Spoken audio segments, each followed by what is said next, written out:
আসসালামু আলাইকুম। ভাই কি কমু একটা রুক্মিণী মায়ের একটা গল্প করে দিয়ে ভাই অল্প।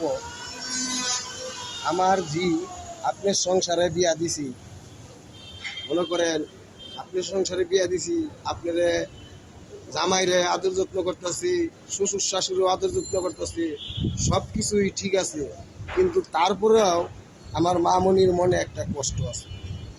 কি কষ্ট? কষ্টটা আগে শুনি।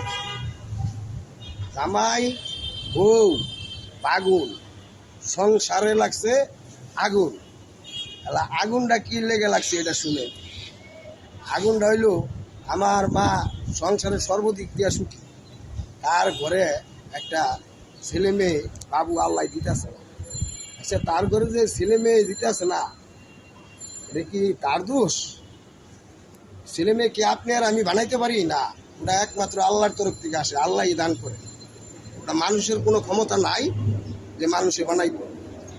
ওই মাঠরে মনে করেন শ্বশুর শাশুড়ি আত্মীয় স্বজন অনেক কথাবার্তা কয়, কিন্তু তার জামাই ভালো, তারে সে কাছেই রাখে, কাছেই বুঝায় রাখে যে দেহ এটা দেয় না, কিন্তু তারপরেও একটা মনে মনে করেন কষ্ট।